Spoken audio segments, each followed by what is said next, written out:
Le plaisir est toujours renouvelé, mesdames et messieurs, de vous retrouver chaque mercredi dans WebPress. Aujourd'hui, nous allons parler de deux grands thèmes, comme vous le savez. La révision constitutionnelle est sur toutes les ondes. Et aujourd'hui, j'ai des confrères excellents pour débattre de ce sujet qui a fait le buzz aujourd'hui, que ce soit sur le net et dans les radios étrangères et même chez nous dans la presse écrite.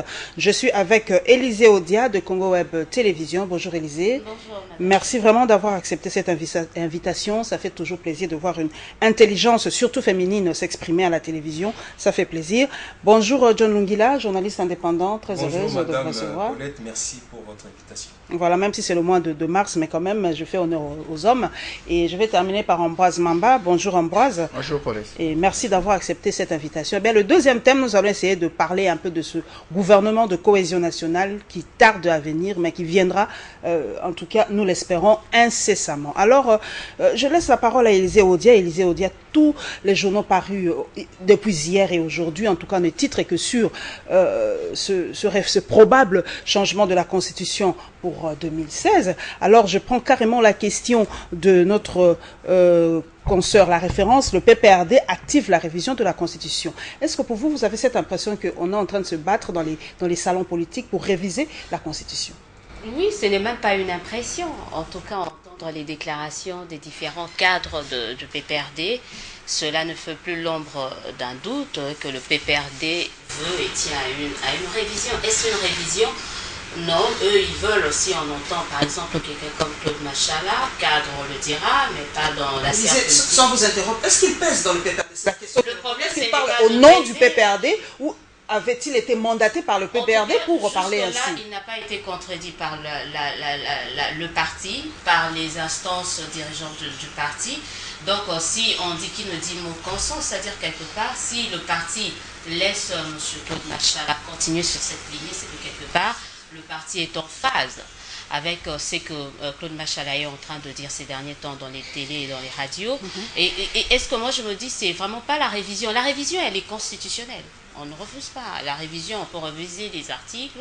Mais là, ce qu'ils sont en train de demander, c'est là où il y a quand même un peu ma crainte, c'est on donne l'impression qu'il veut carrément le changement de la Constitution. C'est l'impression qu'on doit changer. Et je crois qu'il va même plus loin en demandant qu'on aille toucher, même dans le mode de scrutin de l'élection présidentielle, le mode de scrutin de l'élection présidentielle, on voit qu'ils sont en train une forme de machination, demander à ce qu'on puisse faire des élections comme ça se passe en Afrique du Sud, en Angola, par le Congrès et tout. Bah, je me dis, c'est de bonne guerre. Mais ça, je suis quand même inquiète parce qu'il faut qu'on se le dise, nous qui travaillons dans les médias, on sent que le climat est quand même lourd, on sent que la tension est en train de monter à quelques ans ou à quelques années de mois des élections, de 2016. Mais on revient en disant tout est parti de cette fameuse feuille de route très très controversée du président Malou Malou. Et tout ça, au milieu de tout ça, des pétitions à gauche et à droite, mais il faut dire qu'on attend la révision de la Constitution. Elle n'est pas interdite, mais il faut savoir, on veut réviser pourquoi faire, pour quelle finalité. Est-ce que c'est pour maintenir les mêmes personnes, les mêmes têtes? Et si j'entends ce que M. Claude Machala dit, par exemple, oui, il faut qu'on laisse le président de la République terminer son chantier, alors il faudrait que dans chaque pays, qu'on ne délimite plus les mandats. Et non, la République continue. Si on le les voit, hommes passent, les institutions restent. La seule personne n'est pas aussi seulement appelée à assurer jusqu'à aller à la fin. Et personne, on n'atteindra jamais la fin. Il y aura toujours de problèmes. Il y aura d'autres personnes qui viendront avec d'autres propositions. Si c'est vraiment ça la raison, je trouve que c'est une raison qui ne tient pas la route, à moins qu'on nous donne d'autres raisons qui peuvent justifier le changement de la Constitution, surtout de l'article 200. Voilà, John Longila, la prospérité a titré agitation ou vrai débat. On a l'impression que c'est une forme de distraction aujourd'hui. Tout est focalisé sur cette révision constitutionnelle. On oublie qu'on n'a pas de courant, on oublie qu'il n'y a pas de route, on oublie qu'il y a un problème de bus, on oublie qu'il y a un problème de transport. Tout est focalisé sur cette fameuse révision constitutionnelle. Pour vous, c'est pas de l'agitation aussi, ou c'est vraiment un vrai débat de société? Merci beaucoup, Madame Paulette, pour votre question. Moi, je parle ni d'une agitation, encore moins d'un vrai débat. Je pense que c'est un faux débat parce que ça part d'une personne qui n'est pas crédible. Parce qu'aujourd'hui, il faut se poser la question de savoir qui doit prendre l'initiative de réviser la Constitution. en tout cas tout le monde sauf M. Claude Machala. Il estime qu'à travers sa pétition, il ne faudrait pas modifier la Constitution, mais changer la Constitution qui, selon lui, a été rédigée pour satisfaire le besoin gourmand des belligérants. Il estime encore que, selon notre Constitution, ça a été convenu à Sun City qu'on pouvait avoir une présidence tournante. Ça veut dire Joseph Kabila, après Joseph Kabila, on descend au vice-président, Jean-Pierre Bemba et consort. C'est ce qui était convenu à Sun City? Bon, c'est ce qu'il dit. C'est ce qu'il dit. Et je me demande si cela engage le PPRD. Je voulais dire ici que hier, il a été reçu par le bureau national du PPRD. On lui a demandé de mettre fin à cette campagne pour viser la Constitution parce que c'est sensible. Mais il a dit qu'il n'engage pas le parti, il n'engage pas le PPRD.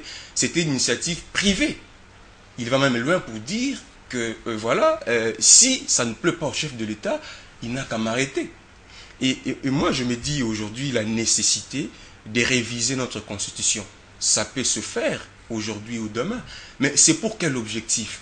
L'intention, le message caché, c'est que tout le monde veut satisfaire un individu, le chef de l'État. Nous savons que le chef de l'État est au dernier mandat, il ne pourra pas revenir selon la Constitution. Alors il faudrait réfléchir sur la stratégie. Et tout le monde, chacun cherche à parrainer l'initiative. Chacun cherche à prendre la primauté de l'initiative. Et je pense que Machala le fait mal. Et j'estime que le PPRD, et si réellement ce qu'ils ont fait hier avec lui, on doit attendre des sanctions contre Claude Machala.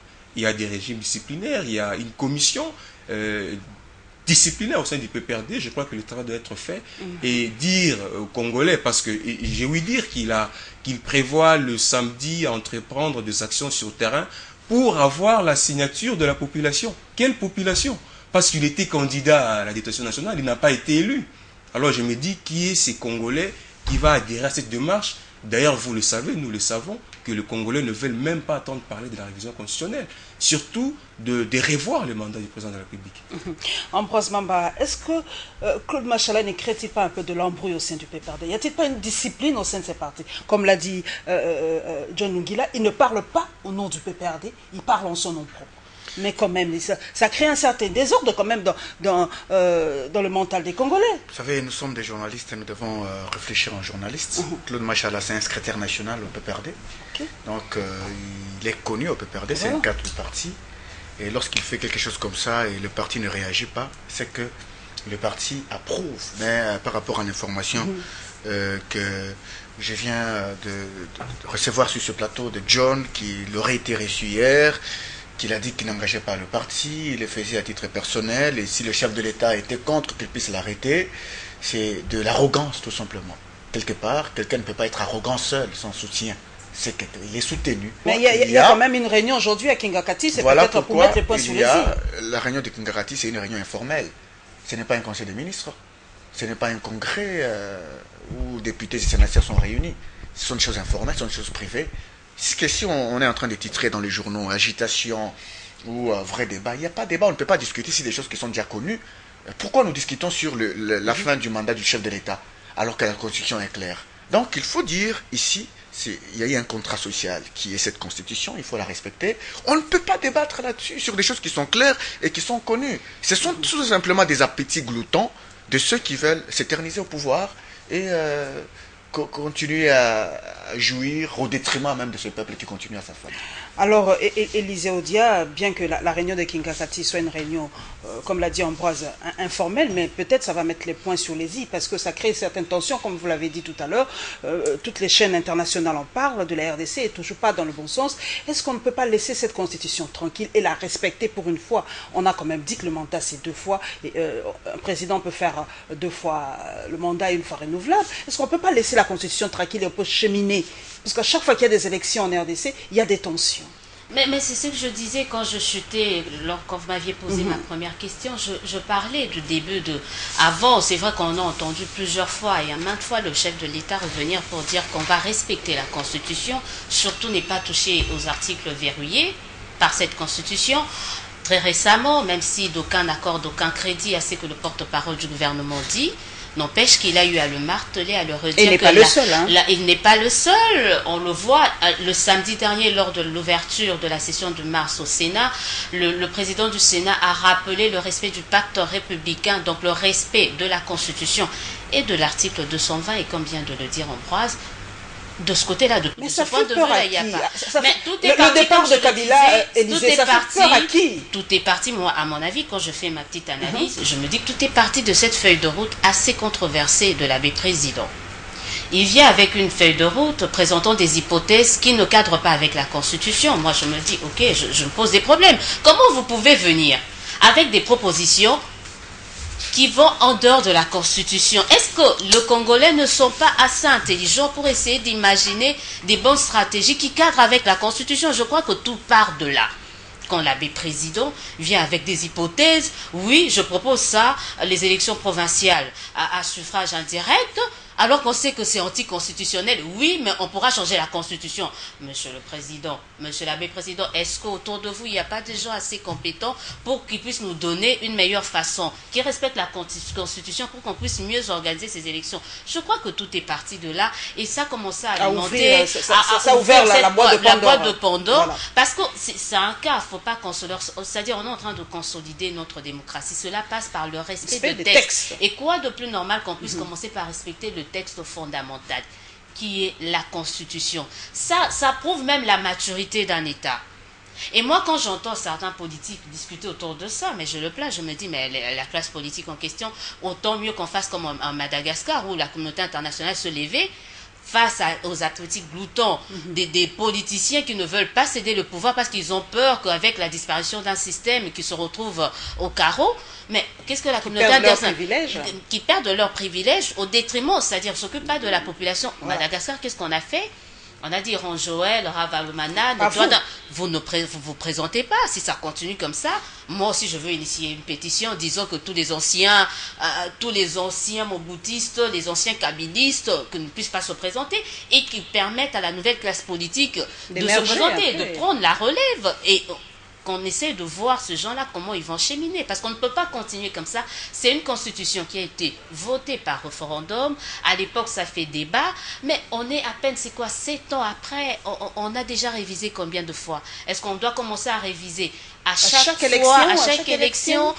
Non, là, c'est pas très correct. Je dis, il n'y a pas débat. Mais sauf que je crois que tout est parti de l'abbé président qui lui aussi doit essayer un peu de cesser d'être arrogant, de cesser de malmener les Congolais, de mener le bout de nœud. Il a une équipe formidable, je sais, il y a des intelligents là-bas qui nous donnent carrément une feuille de route, qui cadre avec la Constitution de la République et qui va nous permettre de vivre aisément. Parce que je vous dis, je le répétais, la tension est palpable, le climat est tendu, est très malsain. Et nous qui sommes dans la presse, on le ressent. Et à 2 ans ou à 3 ans des élections, on n'a vraiment pas besoin de ça. John Lungela, je reviens. Est-ce que c'est pas pour nous distraire aussi? Parce que c'est un faux débat. La Constitution parle déjà. On l'a votée il n'y a pas longtemps. Il y a eu un référendum pour cette Constitution il n'y a pas longtemps. Est-ce qu'on n'est pas en train de distraire le peuple congolais? Est-ce qu'on n'a pas d'autre problème que ce fameux la révision de la Constitution? Je suis tout à fait d'accord avec vous. Rappelez-vous quand il y a eu naissance du nouveau courant au sein de la majorité présidentielle, Olivier Kamitatou, Moussana Mouissi et les autres, on a vu le chef de l'État le rappeler à Tignakati pour dire ces histoires-là, vous arrêtez. Et on n'a plus vu, d'ailleurs, cette histoire continuer. Ils sont revenus sur le bon chemin. Mais pourquoi le chef de l'État ne pouvait-il pas le faire avec Claude Machala? Pourquoi ne pas faire comme le président Macky Sall, qui a réduit le nombre de années du mandat de chef de l'État? Pourquoi ne pas faire comme lui, par exemple? Pourquoi chercher à multiplier les nombres de mandats du président de la République? Et moi, je pense que aujourd'hui, le chef de l'État doit prendre ses responsabilités. Il doit savoir que tout ce qui est pris comme initiative du genre Machala, ce n'est pas pour son intérêt, parce qu'il n'y a pas que lui. Il y a Machala qui a peut-être sa boutique à côté. Il pense que si Kabila n'est plus en 2016 ou 2017, il sera menacé. Il y a les autres, ils sont nombreux. Et il est poursuivi avec la persona, là, il faut dire que quand même... On ne parle plus de cela. On ne parle plus. Moi, je me dis, vous permettez, je me dis avec cette initiative de Claude Machala, je dis c'est peut-être une fuite en avant. Parce qu'on sait, si on remet sur table l'affaire Sonal, on sait comment il est parti de cette société. Il n'a jamais eu à rendre de compte à la nation. Est-ce qu'il tient à ce que cela, je ne dis pas que le président de la République cautionne ces genres de systèmes, mais on a l'impression qu'avec de telles initiatives, ce sont des gens conscients du mal qu'ils ont fait à la nation. Ils attaquent pour mieux se défendre. Ils attaquent et pour que des gens puissent oublier. Alors on demande à Machala, monsieur Machala, vous qui vous souciez tant de la population, rendez-nous des comptes par rapport à l'affaire Sonal, par exemple. C'est le fou du roi, Claude Machala. Il compare la RDC à la France, à la Belgique. Il dit que nous sommes un pays sous-continent. Avoir un mandat de 5 ans, un peu comme la France ou la Belgique, 4 ans pour un chef de l'État, et surtout que Joseph Kabila venait de gérer, d'avoir le Congo juste après 30 ans de dictature, ça ne pouvait pas l'aider à appliquer ou sinon à réaliser son projet sur le Congo. Mais il a continuité du pouvoir. Je crois qu'aujourd'hui, le chef de l'État est soutenu par la majorité présidentielle. Les individus passent, l'institution reste. Je crois qu'il y a des têtes au sein de la majorité présidentielle. Si on estime qu'on est capable pas de briguer, mais de rester au pouvoir. Mais il y a des individus au sein de la majorité présidentielle. Ils peuvent briguer la présidentielle. Moi j'ai dit pour terminer, aujourd'hui le débat a changé de camp. Ça veut dire, avec Ngoï Mulunda, on a culé l'opposition. Hein. Il faut vouloir ou pas les élections en 2011. L'opposition n'était peut-être pas encore prête parce qu'elle savait qu'elle n'était pas unie et il y avait beaucoup de préalables, mais elle voulait à tout prix qu'on puisse repousser les élections. Mais comme la majorité était prête, ils savaient qu'on peut y aller, on va gagner, on dit on y va. Donc, et aujourd'hui, l'opposition est prête. L'opposition pense que l'alternance politique en 2016 est possible. Faisable. Et la majorité craint. C'est la majorité qui la majorité craint et la majorité estime que nous, on n'est pas encore prête pour affronter les élections parce qu'on sait qu'il se peut qu'on puisse perdre, alors on doit traîner les pieds. Il a cité l'abbé Malou Malou, mais il travaille sur base de quoi? De quel document? La Constitution. Si le chef de l'État doit se référer à la Constitution pour prendre certaines décisions, prendre certaines initiatives, pourquoi pas l'abbé Malou Malou? C'est un bon milieu du terrain qui fait toujours des passes en profondeur, mais on a mal choisi l'attaquant de pointe, qui est Claude Machala, parce qu'il n'est pas crédible. Ambroise Mamba, réfléchissons maintenant froidement. Quels sont les avantages, par exemple, d'un scrutin indirect pour le chef de l'État? Les avantages d'un scrutin indirect pour le chef de l'État. Le scrutin au second degré. Au second degré. Je ne vois pas des avantages pour ça. Peut-être des avantages économiques, peut-être seulement.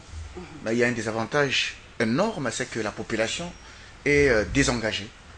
Mais la population élit les députés nationaux qui sont leur émanation et à travers eux, on élit le président de la République. Ça diminue. Vous savez que c'est facile de corrompre les députés. Vous savez, c'est très facile de corrompre les députés. Dans les comtés de notre pays d'ailleurs. C'est très facile. Vous avez vu comment on a nommé les députés dernièrement par le pasteur président. On a nommé le député, on a donné des sièges par-ci par-là. Ce n'étaient pas des gens élus. Alors, vous voyez, avec ça, on va déjà créer une majorité à partir des élections, tout en sachant que c'est cette majorité-là qui va élire le président de la République. Et là, la population est où à ce moment-là? La population est désengagée pratiquement. Donc la population ne participe plus. Et c'est là un grand des avantages. Et qu'est-ce qui empêcherait par exemple qu'on puisse garder les mêmes modes de scrutin? Vous avez vu ce qui s'est passé en 2011. Il y a eu une peur, il faut le dire comme ça, une peur, lorsqu'on a changé de 2 tours, lorsqu'on n'est pas de 2 tours à un seul tour. C'était peut-être une certaine peur qu'il ne fallait pas perdre les élections, ainsi de suite. C'est peut-être ce qui nous a conduit à ça. Et cette fois-ci, on remarque que non, il faut éviter des contestations, il faut aller directement au Congrès.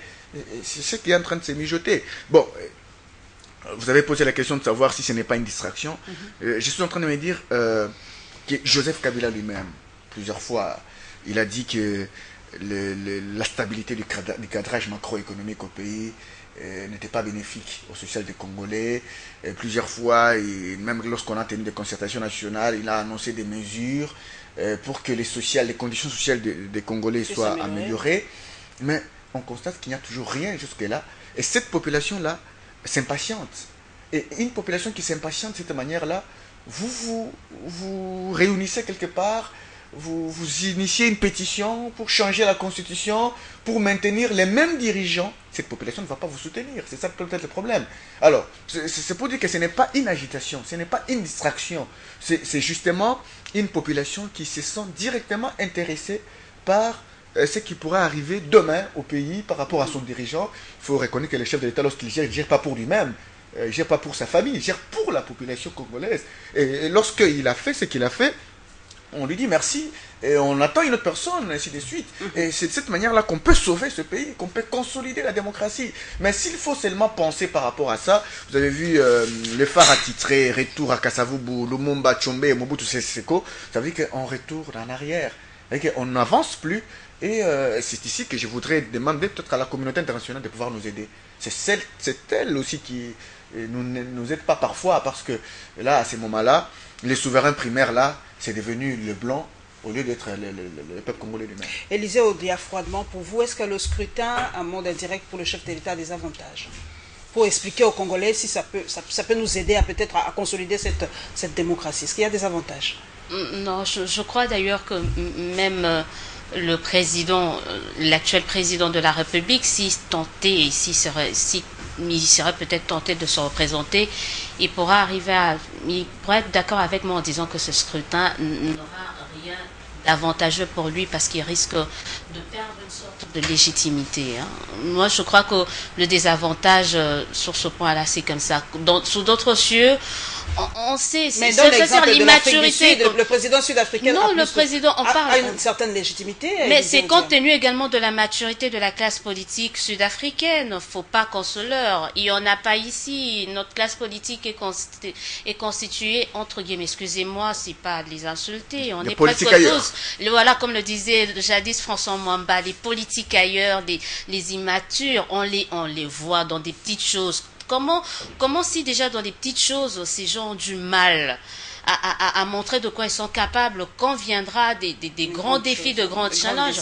Ambroise l'a dit, moi j'ai le bonheur, c'est avec bonheur que deux fois je assiste aux plénières au Sénat. Je sens nettement qu'il y a une différence avec l'Assemblée nationale. Je ne remets pas en cause la présidence d'Aubin Minakou, mais tout le monde, à part c'est seulement Aubin Minakou qui a foi en ses députés, mais pour le reste, que ce soit la population, on sait qu'il n'y a rien de bon. D'ailleurs, les séances parlementaires n'attirent pas. Ils se caractérisent par de retards sans nom. Vous savez, c'est-à-dire la qualité, c'est juste par ce petit truc-là, le président de l'Assemblée l'a dit. Quand on programme une assemblée plénière à 12h, t'en fais pas, ils arrivent à 14h. 15h, de fois on commence, tu vois, dans des petites choses comme ça, c'est quand on reconnaît la valeur et la maturité de la personne. Ça, ce sont des choses, par exemple, qu'on ne voit pas au Sénat. Quand c'est 10h, c'est 10h. Au moins, quand les gens n'arrivent déjà même pas à respecter l'heure qu'eux-mêmes se sont fixés. On le voit comment ils font des retraits des signatures quand il s'agit des motions. On initie des motions, il vient, il signe et puis il dit non, je n'avais pas lu. Imaginez-vous comment on peut faire confiance à quelqu'un. Il n'y a pas seulement cela à relever, Élisée. Vous avez ménagé au Bémina, comme il faut se déplorer le fait que la gestion même du débat n'est plus démocratique. C'est ça. Donc même les débats des fonds, il n'y en a plus au niveau de l'Assemblée nationale actuellement. Donc ça sert il y a des immaturités. Oui, c'est vraiment une caisse de résonance. Et ça, ça caractérise même la qualité. C'est là où on revient sur la qualité de nos députés, chers députés. Moi, je ne vous en veux pas, vous êtes nos élus. J'en ai élu un parmi vous, c'est sûr. Mais c'est que vous nous donnez, là, le feedback, c'est pas ce qu'on attend de vous. Et dans cette situation où il y a des politiques immatures, dans cette situation où il y a des politiques qui ne voient que leurs intérêts, on les a vus comment, quand il s'agissait de faire augmenter leurs émoluments, comment ils se sont battus, il y a eu cette synergie dans un contexte où ils ne pensent qu'à leurs intérêts propres, comme l'a dit Ambroise. Un scrutin à suffrage indirect, on ne peut pas faire confiance à ces élus-là pour nous donner quelqu'un de valeureux. Et cela va encore mettre en cause, cela posera encore de problèmes au niveau de la légitimité même de la personne qui va être élue. Comme on dit, pourquoi le suffrage indirect? Pourquoi on doit avoir un suffrage indirect? Pour minimiser le coût, le pays est trop grand, les urnes d'ailleurs. Mais c'est un gouvernement, on nous dit que nous sommes un pays potentiellement riche. Nous sommes un pays potentiellement riche, on peut trouver des moyens, il y a moyen de trouver des fonds, trouver des moyens pour organiser des élections à suffrage universel. C'est-à-dire maintenant quand on aura assez de moyens, on va revenir, donc on va encore changer des constitutions pour qu'on revienne aux élections à suffrage direct. Non, on doit savoir c'est quoi. Mais déjà que nous avons les institutions couplées, les présidentielles et les législatives sont couplées. Donc, il n'y a pas de problème à se poser là-dessus. Parce que c'est un seul jour, on va dans un bureau de vote, on élit un député et puis on élit son président.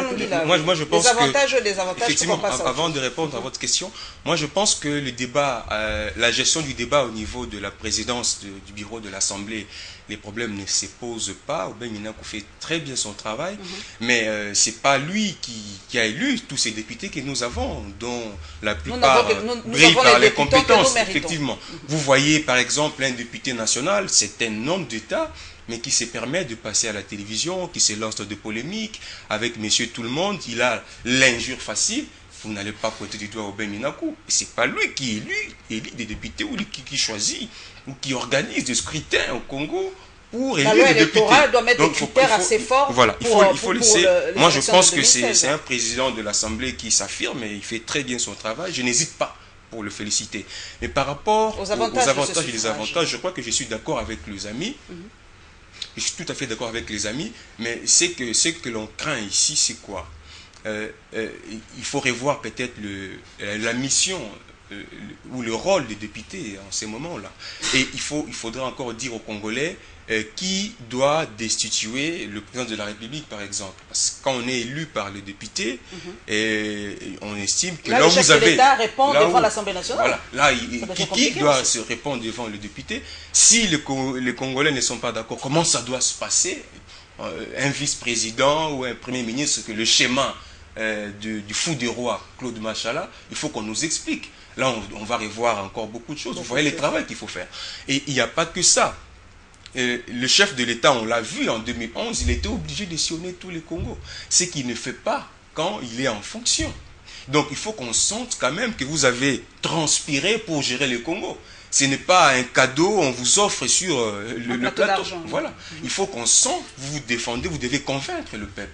Et votre source de légitimité, ça doit être le peuple. Il ne faudrait pas l'avoir par voie indirecte, par dérogation.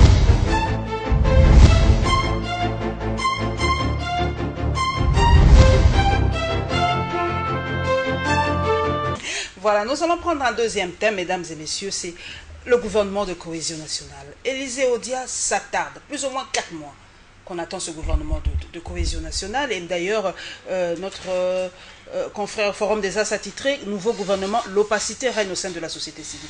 Qu'est-ce qui se passe? Vous êtes analyste politique, Élisée Odia, vous n'êtes plus à présenter. Est-ce que vous pouvez dire à la population, ou expliquer à cette population qui nous suit aujourd'hui, ce blocage-là? Non, il n'y a pas de blocage. Ça fait 4 mois qu'on ne parvient pas à avoir un gouvernement. Non, on attend le président. Tout est à la discrétion du chef de l'État. Oui, moi je dis qu'il n'y a pas de blocage et que tout dépend du président. C'est aussi ça le bon côté, ou je ne sais pas le mauvais côté d'être chef. Mais on est là, dans l'attente. Je ne sais pas si c'est un retard, si c'est un blocage. Par rapport à qui? Par rapport à ceux qui veulent entrer dans ce nouveau gouvernement? Ou c'est par rapport à quoi finalement? Parce que après les concertations, il n'y a pas eu une date limite pour la mise en place de cette cohésion, de ce gouvernement de cohésion nationale. Il n'y en a pas eu. Là, je vous interromps carrément. Vous couvrez... les activités du Premier ministre, est-ce qu'il travaille normalement? Il est serein? Est-ce qu'il n'est pas... le gouvernement fonctionne, ça roule? Mais 5 mois qu'il est là, il continue de fonctionner. Hier encore, sur instruction du chef de l'État, Matata Ponyo et certains ministres sont allés vers le pont Kwango pour essayer de voir la situation au niveau de la circulation routière. Comme vous le savez, qu'il y a des accidents à répétition de ce côté-là. Ils continuent de travailler. D'ici la fin de la semaine, ils seront peut-être tous à Goma pour une conférence minière. Ils continuent d'engager les tâches, c'est-à-dire il continue à faire son travail comme il a toujours fait, toujours en maintenant le cadre macroéconomique qui, selon certains, ne porte pas de fruits, mais je crois qu'il a le mérite d'avoir jeté le jalon. Quand tu sors d'un pays qui a connu 32 ans de comme ça, d'une politique assez informelle, il faudrait encore du temps, mais je crois que lui, c'est qu'il réussit qu'il réussit, peut-être pas à 100%, peut-être pas à 90%, peut-être pas à 40%, mais ce qu'il a réussi ou ce qu'il réussit à faire, c'est essayer de cadrer, justement ce cadre, si je peux me permettre, macroéconomique, c'est déjà des bons jalons pour peut-être ce gouvernement de cohésion nationale qui va venir, qui trouvera déjà que le chemin a été balisé pour poursuivre l'action. Donc c'est ce qu'on est en train de dire. Je reviens à la question du gouvernement de concertation, cohésion nationale. Il n'y a pas une deadline. Quand le président a dit, je mettrai en place un gouvernement, et on va essayer, pas je mettrai, mais il sera question je vous ai entendu et je vais vous répondre. D'ailleurs, c'est ce qu'il avait dit. Hein. Ça, c'est nous qui avons commencé à spéculer.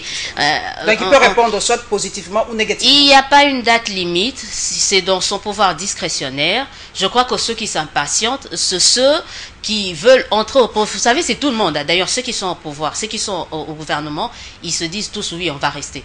Et ceux qui sont à l'extérieur, je vous dis, parler avec leurs collaborateurs, oui, le mien aussi va rentrer. C'est-à-dire, tout le monde espère qu'il fera partie de ce gouvernement de cohésion nationale, ce qui fait que ceux qui espèrent entrer et ceux qui espèrent demeurer deviennent impatients, ils tiennent à ce qui est le gouvernement, mais je crois, en toute netteté et clarté, tout dépend du chef de l'État. Quand il le voudra, et il mettra en place. C'est vrai que Élisée Odel a dit, John Ongila, ceux qui veulent entrer s'impatientent, ceux qui sont là ne veulent pas sortir. Est-ce que cela n'impacte pas sur la gestion des affaires de l'État? Parce qu'on a l'impression aujourd'hui que tout le monde vraiment doit tout faire, soit pour faire plaisir au chef, doit tout faire pour garder ses petits privilèges. Est-ce qu'on regarde ce qui est primordial, la gestion de la RDC? Je suis tout à fait d'accord avec vous et en désaccord avec madame c'est votre droit, c'est à ma droite.